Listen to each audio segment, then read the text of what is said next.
avec Valérie là, pour cet aspect-là, autant par rapport à ceux qui envisagent, là, par exemple, d'aller vers l'université. Ça aussi, là, c'est une partie où est-ce que je peux vous accompagner par rapport à cette réflexion-là. Donc, on pourrait y aller avec le début de notre présentation. Avant de faire une recherche d'emploi, en fait, avant de s'attarder à nos outils de recherche d'emploi, on va voir qu'il y a des réflexions à faire de façon à avoir un CV là, qui présente bien là, vos expériences de travail, tout ça, qui est une bonne carte d'entrée ou un digne représentant là, de ce que vous avez à offrir aux entreprises. Là, Valérie, c'est toi qui change les. Oui, ça ne sera pas bien long. Je voyais qu'il y avait une. OK, je pensais qu'il y avait un message dans la conversation. En même temps, je voulais juste prendre 30 secondes pour vous dire que systématiquement, j'ai d'emblée désactivé les micros de ceux qui l'avaient laissé ouvert.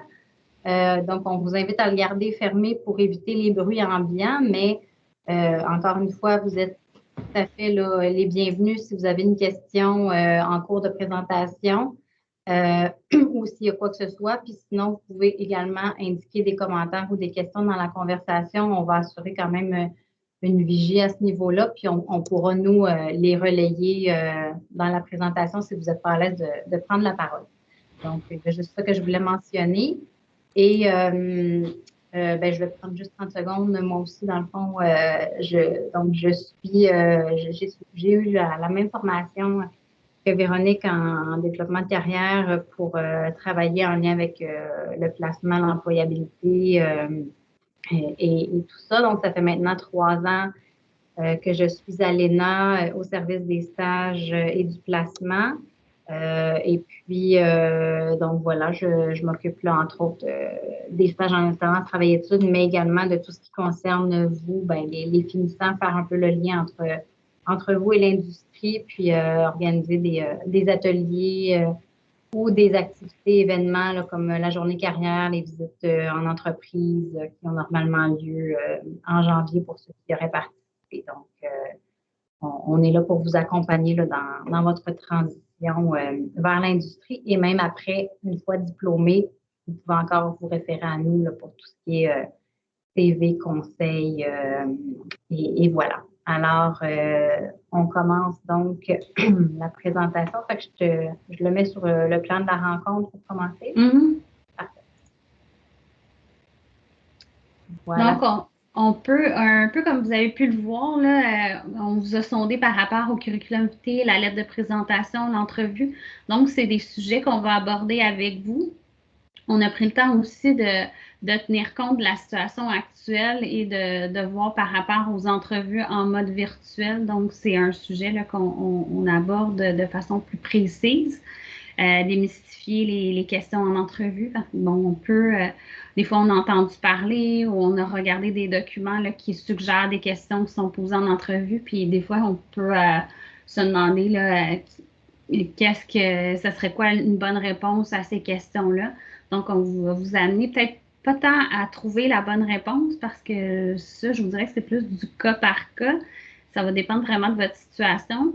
Par contre, l'idée, c'est peut-être de mieux comprendre pourquoi la question est posée. Donc, à ce moment-là, on est plus en mesure d'y répondre de façon adéquate. Valérie va vous parler par la suite là, des subventions salariales et on va revenir là, sur les services de placement de l'ENA, là, puis les modalités et tout ça. Mais pour commencer tout ça, ce qu'on va faire, c'est qu'on va parler des compétences transférables. Donc, au niveau des compétences transférables, ce qu'il faut savoir, c'est qu'avant de rédiger un CV, bien, il faut prendre le temps de se questionner à savoir qu'est-ce que j'ai à offrir à un employeur. Quels sont, puis là, on définit dans le fond là, 3 catégories. Donc, c'est un peu comme par rapport à votre coffre à outils. Avant ne serait-ce qu'avant d'ajouter un outil à votre coffre à outils, mais habituellement, on prend le temps de voir qu'est-ce que j'ai, c'est quoi la tâche, dans quel contexte je vais utiliser mon coffre à outils, puis de voir mais qu'est-ce qui serait pertinent par rapport à ce travail-là, quel outil je devrais ajouter dans mon coffre pour, pour me permettre d'être plus efficace, plus compétent et tout ça. Donc, c'est un peu la même réflexion qu'on va faire, mais liée plus à vous, qu'est-ce que vous avez dans le fond à offrir au niveau de l'employeur. Dans un premier temps, mais ce qui va intéresser l'employeur, c'est vos savoirs, donc ce que vous savez. Ça, c'est surtout en lien avec votre programme. Donc, il y a beaucoup d'acquis que vous avez été chercher dans le cadre de votre programme qui touche plus vos savoirs. Par contre, des fois aussi, vous pouvez avoir développé certaines connaissances, avoir été curieux par rapport à certains secteurs d'activité, peut-être avoir un passé au niveau du marché du travail, donc d'avoir déjà travaillé dans d'autres sphères du marché du travail, puis avoir des connaissances qui peuvent être quand même un atout là, pour l'employeur dans le secteur de l'aéronautique. Ensuite de ça, ce qui va intéresser l'employeur, puis à quoi vous devriez vous attarder, c'est de savoir par rapport à vos compétences, donc ce que vous êtes capable de faire. Le savoir, on est plus dans la connaissance. Donc, ça peut être des choses que je connais, mais que je n'ai pas nécessairement eu l'occasion de mettre en application. Tandis qu'au niveau des compétences, là, on est vraiment, on est plus dans une optique de je suis capable de le faire. Et je mets le mot assez, la chose qui est importante à retenir, c'est je suis capable de faire. Donc, faites attention, des fois, vous avez tendance à ne pas vouloir mettre certaines compétences parce que vous avez l'impression que vous n'êtes pas assez fort, ça ne fait pas assez longtemps, votre expertise n'est pas assez forte, tout ça.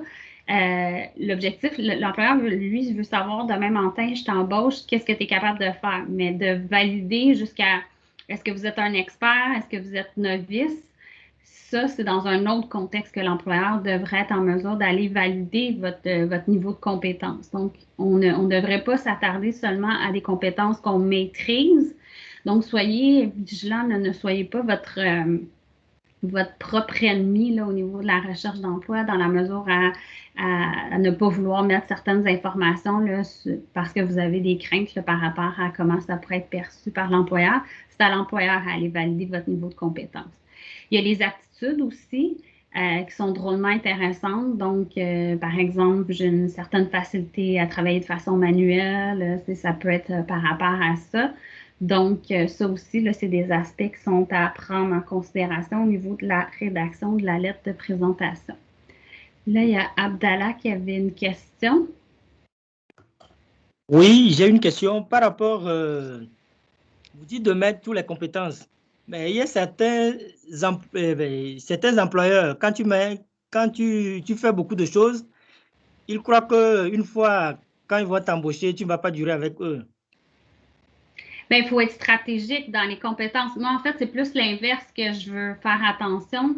C'est surtout pour une clientèle qui est peut-être un petit peu plus jeune, qui a comme seul bagage un programme technique. Des fois, on voit que les étudiants sont un peu frileux, ils ont l'impression d'en mettre trop dans leur CV si ils ramènent certaines compétences qu'ils ont acquises au niveau de leur programme d'études. Par contre, c'est sûr que de tout mettre les compétences, je vous dirais, ça, il y a un ménage à faire, là. En effet, s'il y a trop de compétences, prime abord, c'est que pour l'employeur, ça devient difficile de voir qu'est-ce qui est vraiment pertinent. Puis ça, c'est un travail que comme chercheur d'emploi, ça vous revient à vous, comme chercheur d'emploi, de voir quelles sont les compétences qui sont pertinentes et de les mettre, ne serait-ce qu'en ordre de priorité en fonction du poste. Donc, je ne sais pas si vous comprenez ce que je suis en train de vous dire un peu entre les lignes, mais ce que ça veut dire, c'est que ce que ça peut vouloir dire, en fait, c'est qu'en recherche d'emploi, votre CV, il est à jour. Par contre, il y a quand même un souci là, de l'adapter en fonction des différents postes auxquels vous allez appliquer. Pour certains postes, il va y avoir une compétence que vous allez mettre plus en évidence, puis pour l'autre poste, ça va être une autre compétence que vous allez mettre plus en évidence.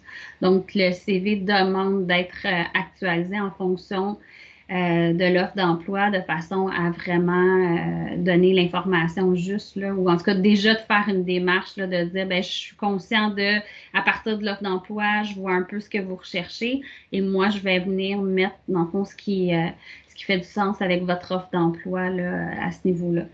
Mais c'est ça, c'est plus d'en mettre trop, il faut faire attention. En fait, c'est vraiment, puis je pense que c'est par rapport à tout ce qui est recherche d'emploi.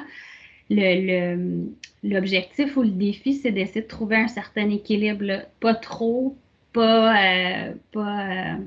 donc, c'est vraiment là, d'aller être vraiment être centré sur pas trop en mettre, mais pas non plus éviter de mettre certaines informations là, parce qu'on pense qu'on a tendance à trop se vanter ou quoi que ce soit, là. Donc, c'est vraiment de garder un certain équilibre, là.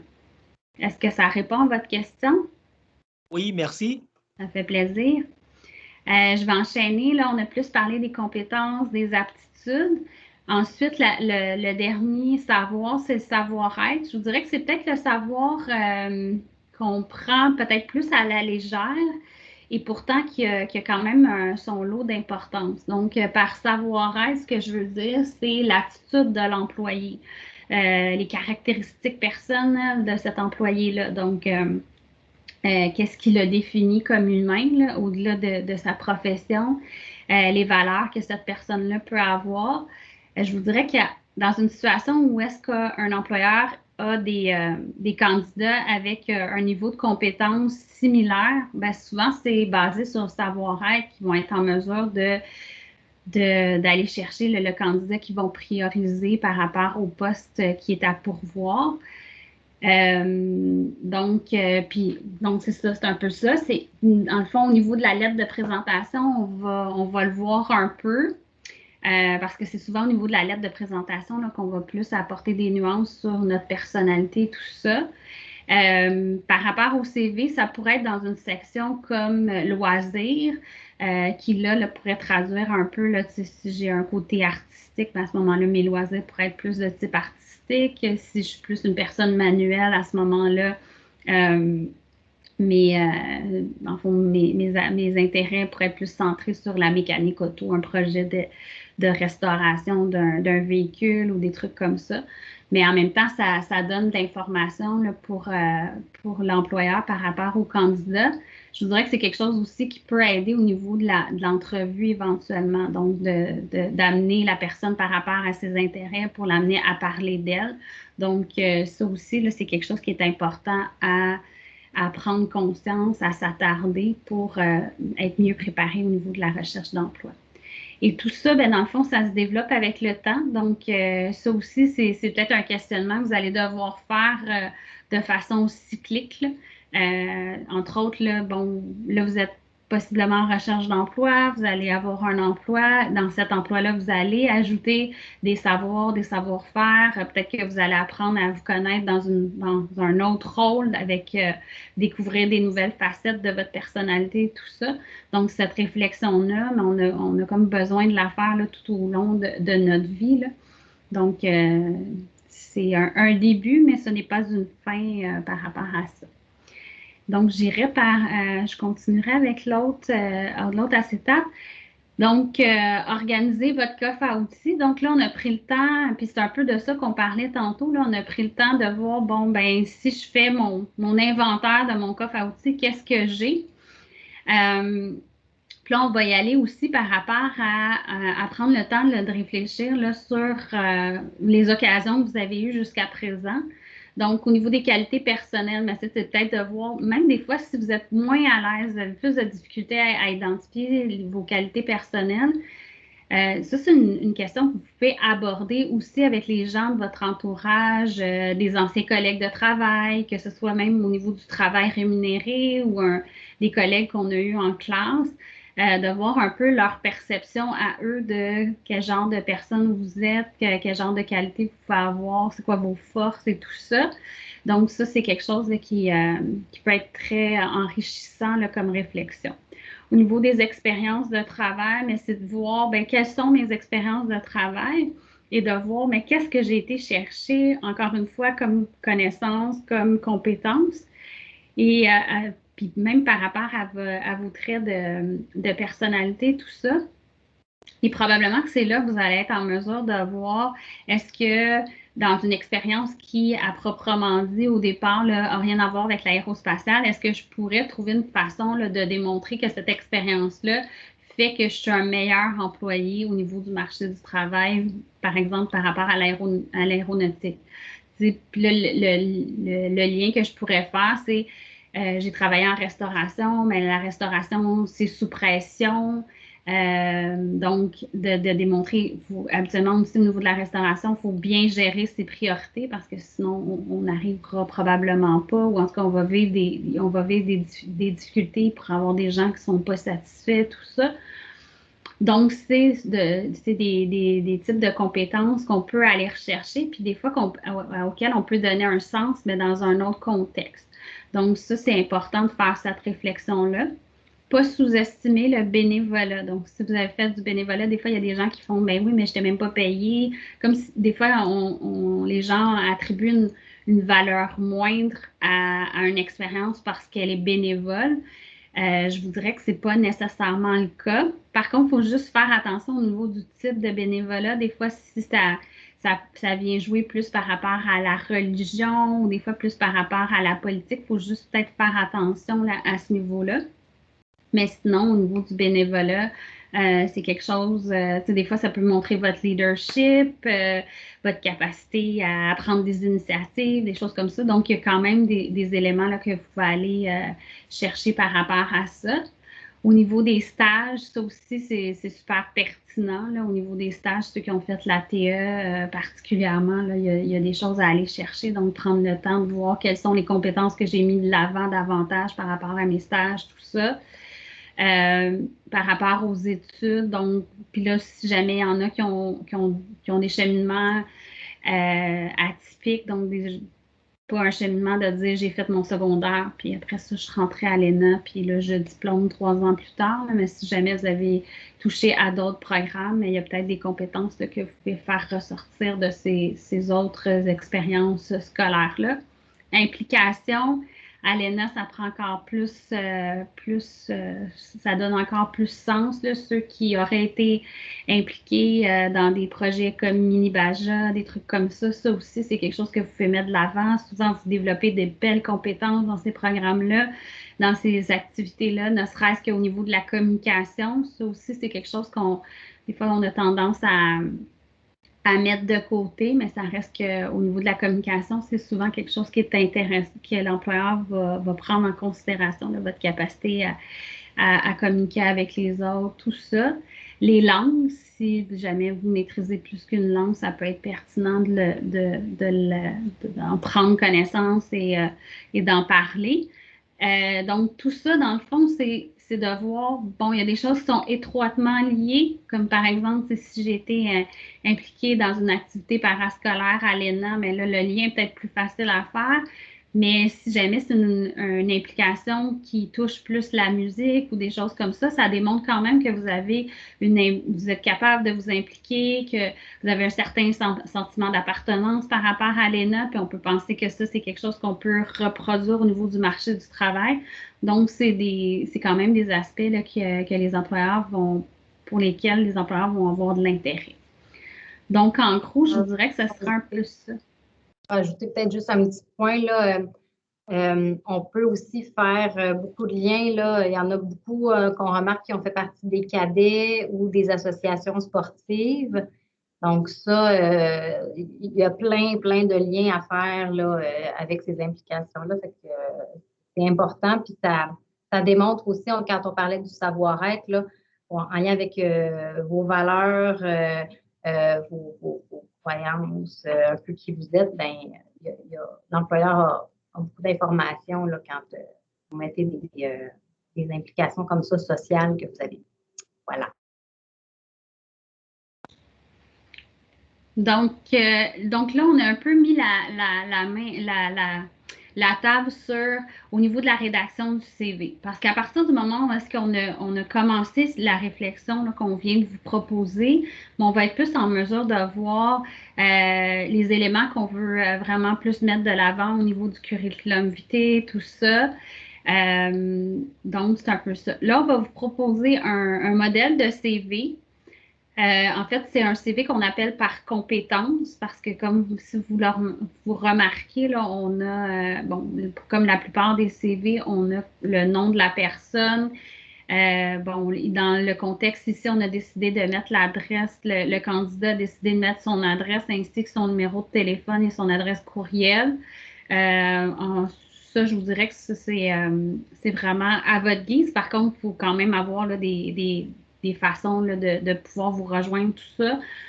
L'adresse, bon, c'est rare là, avec les moyens technologiques qu'un employeur va vous envoyer une lettre pour vous convoquer en entrevue. Là, donc, mais par contre, au niveau de l'employeur, souvent, au moins d'avoir la ville, parce que ça peut avoir quand même un impact là, au niveau du processus de sélection. Mais peut-être que l'adresse complète ne serait pas nécessairement nécessaire. Donc, c'est un petit peu ça. Là, ici, on voit que la personne là, elle maîtrise plusieurs langues. Donc, prime abord, là, elle annonce ses couleurs et on voit là, les langues que cette personne-là maîtrise. Si vous remarquez, on parle français. La personne nous dit qu'elle parle français, anglais, espagnol, mais il n'y a pas de niveau de langue. Donc, ça pourrait très bien être quelqu'un qui est francophone, mais qui a quand même qui se débrouille, qui est fonctionnel, j'aurais vous dire, là, au niveau de l'anglais et de l'espagnol. Mais on n'est pas obligé d'aller préciser ce genre d'informations-là. Même à la limite, des fois, ça peut alourdir le CV. Et à ce moment-là, mais si pour le poste, c'est quelque chose qui devient intéressant, par exemple, je ne sais pas, si vous êtes dans l'équipe de travail au niveau du marché du travail, votre équipe sur laquelle on pourrait vous voir, il y a des gens là, qui sont anglophones ou qui parlent d'une autre langue, à ce moment-là, ça pourrait être intéressant pour l'employeur, mais à ce moment-là, ça donne l'occasion à l'employeur d'aborder le sujet avec vous. Puis là, vous avez vraiment l'occasion de nuancer. Donc, c'est ça. Parce que des fois, fonctionnel pour une personne, ça peut être la, la valeur qu'on va accorder à ça, ça peut être différent, tout ça. Donc, en s'expliquant, on a de meilleures chances d'être bien compris puis de bien se représenter auprès de l'employeur. Ensuite, la première section là, qui est peut-être plus soutenue dans cet exemple de CV-là, on parle des compétences professionnelles.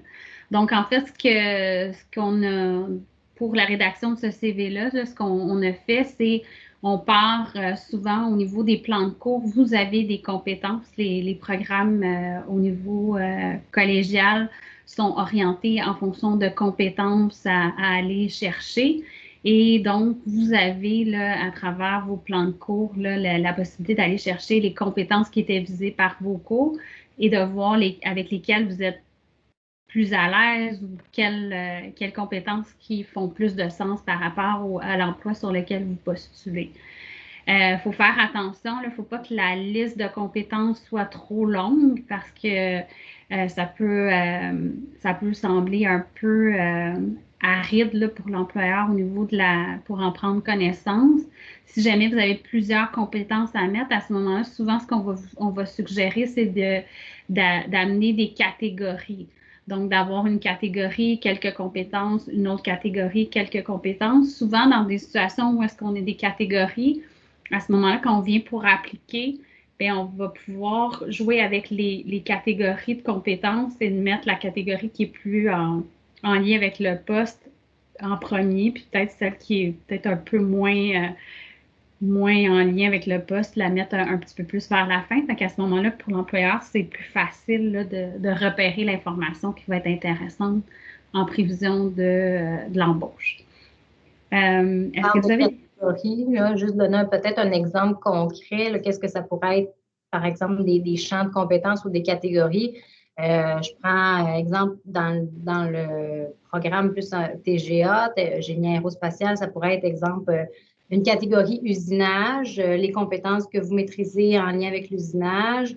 Une autre catégorie modélisation, donc tout ce qui est en lien plus avec CATIA, la conception, tout ça. Puis une autre catégorie, si vous avez touché, par exemple, à contrôle qualité, par exemple. Ça pourrait être, c'est ça, c'est comme de circonscrire des champs dans lesquels vous avez des compétences sur lesquelles peut-être vous démarquez un petit peu plus ou qui sont plus pertinentes en lien avec le poste, comme les rendez-vous. L'autre chose aussi au niveau, tu sais, je vous disais, bon, les plans de cours peuvent être un outil intéressant là, pour la rédaction de vos compétences. L'autre chose aussi, je vous dirais, c'est qu'à travers, quand vous allez prendre connaissance des offres d'emploi, inspirez-vous de ce que vous lisez au niveau des offres d'emploi. Donc, des fois, vous allez peut-être utiliser un mot pour aborder cette compétence-là. Puis dans l'offre d'emploi, vous voyez que c'est un synonyme qui est utilisé, mais des fois, de reprendre les mêmes mots, à ce moment-là, là, des fois, c'est des logiciels là, qui font une première sélection des candidats. Donc, à ce moment-là, il y a plus de chances là, que votre CV sorte dans une situation où est-ce que c'est une analyse plus informatique. Mais même au niveau de l'œil de l'humain, ben, des fois, quand on cherche un mot en particulier, ça peut faire plus de sens. Par contre, là, souvent, même si c'est un synonyme, là, ça ne veut pas dire que votre CV ne sortira pas, mais des fois, c'est une petite façon peut-être que le CV ressorte plus rapidement là, pour l'employeur. Donc, c'est un petit peu ça au niveau des compétences. Je vous dirais que le CV par compétence devient intéressant, surtout pour des étudiants. Je vous dirais que c'est peut-être plus le cas des étudiants à la formation régulière, donc des étudiants qui ont des expériences variées, mais souvent plus des emplois de type emploi étudiant et qui, là, s'apprêtent vraiment là, à aller chercher, comme je m'amuse à dire, leur premier job d'adulte. Donc, là, à ce moment-là, on va vraiment mettre là, ce que vous êtes en mesure d'offrir à l'employeur par rapport à ce que vous voulez comme futur emploi, tout ça. Par contre, de ce que je peux voir, là, il y a possiblement des gens qui sont plus au niveau de la formation continue, donc qui pourraient avoir un passé au niveau du marché du travail. Dans ce contexte-là aussi, ça peut être intéressant là, pour avoir travaillé là, dans le passé avec des gens de 45 ans et plus. On utilisait aussi ce type de CV-là là, pour vraiment mettre en valeur les compétences. Puis c'était une façon là, qu'on avait trouvé là, qui était quand même favorable là, au niveau de la recherche d'emploi. Donc, je vous dirais que un ou l'autre, ça peut être drôlement pertinent, là, peu importe votre cheminement. Au niveau de la formation, mais c'est sûr que si ce que vous avez de plus important ou de plus intéressant